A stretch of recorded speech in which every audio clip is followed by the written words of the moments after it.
warahmatullahi wabarakatuh. Perkenalkan, nama saya Anissa Mutiara Ramadila dengan nomor BP 191053124. Pada kesempatan kali ini, saya akan menyajikan hasil analisis saya terhadap rasio keuangan dan kinerja perusahaan. Di sini saya menganalisis kinerja perusahaan PT Fast Food Indonesia tahun 2018 dan tahun 2019. Nah, analisis rasio keuangan itu sendiri adalah proses pengamatan indeks yang berhubungan dengan akuntansi pada laporan keuangan seperti neraca, laporan laba rugi, dan laporan arus kas dengan tujuan untuk menilai kinerja keuangan suatu perusahaan. Analisis ini digunakan untuk memberikan gambaran informasi mengenai posisi keuangan dan kinerja perusahaan yang dapat dijadikan sebagai pedoman dalam mengambil keputusan bisnis. Nah, rasio keuangan tersebut ada 4 macam. Yang pertama ada rasio likuiditas, yang kedua ada rasio solvabilitas, yang ketiga ada rasio profitabilitas, dan yang keempat ada rasio aktivitas. Yang pertama kita menganalisis rasio likuiditas. Rasio likuiditas itu adalah rasio yang digunakan untuk mengukur kemampuan perusahaan dalam membayar atau melunasi hutangnya atau kewajibannya dalam skala jangka pendek yang harus segera dipenuhi. Berdasarkan hasil perhitungan saya terhadap rasio likuiditas ini, didapatkan hasil seperti pada tabel. Di sana dapat kita lihat bahwa rasio likuiditas pada PT Fast Food Indonesia mengalami penurunan dari tahun sebelumnya. Pada tahun 2018, current ratio mencapai angka 1,90, namun turun menjadi 1,64 pada tahun 2019. Quick ratio turun dari 1,59 menjadi 1,31, dan begitu pula cash ratio yang mengalami penurunan dari angka 1,38 ke angka 1. Hal ini menunjukkan bahwa PT Fast Food Indonesia pada tahun 2009 itu mengalami penurunan dalam melunasi kewajiban jangka pendeknya. Atau dengan kata lain, perusahaan mengalami permasalahan pada aktiva lancarnya dan besarnya kas yang disediakan perusahaan untuk membayar kewajiban jangka pendek tersebut. Sehingga perlu dicari solusi seperti menambah aktiva lancarnya dengan menambah kas yang ada di perusahaan. Selanjutnya kita menganalisis rasio solvabilitas. Rasio solvabilitas ini yaitu rasio yang menunjukkan kemampuan suatu perusahaan dalam hal memenuhi segala kewajibannya, baik jangka pendek ataupun jangka panjang.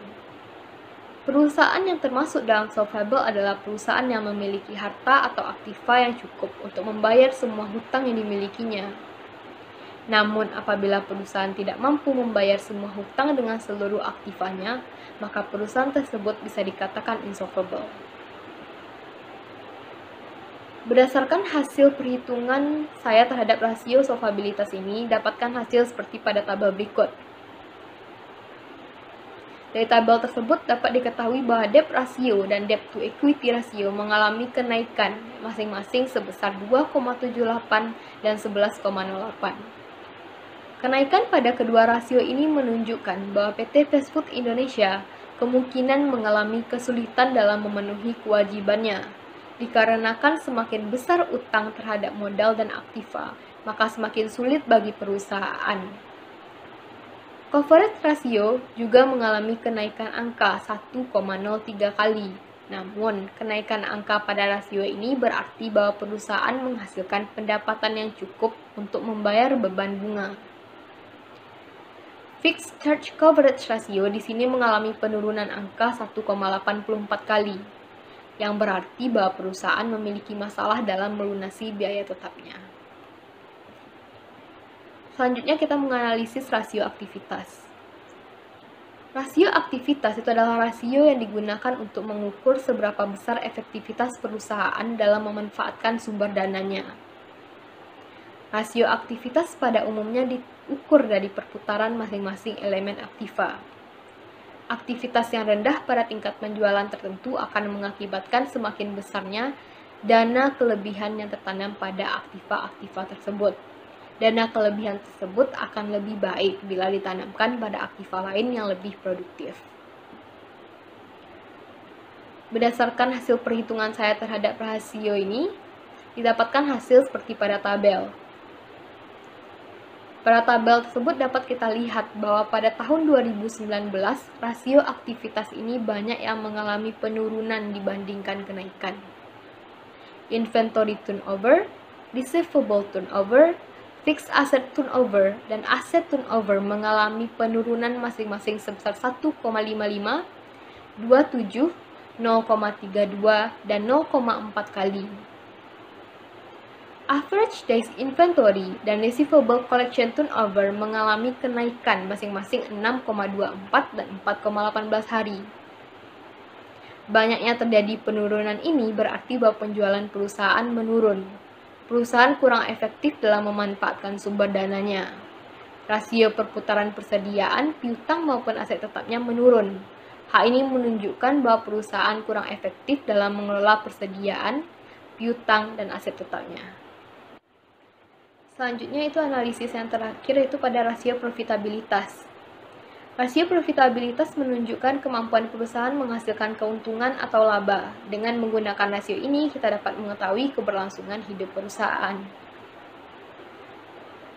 Hasil perhitungan saya terhadap rasio ini dapat kita lihat pada tabel, di mana dapat kita ketahui bahwa gross profit margin, return on equity, earning per share mengalami kenaikan yang masing-masing sebesar 0,39%, 0,79%, dan Rp10.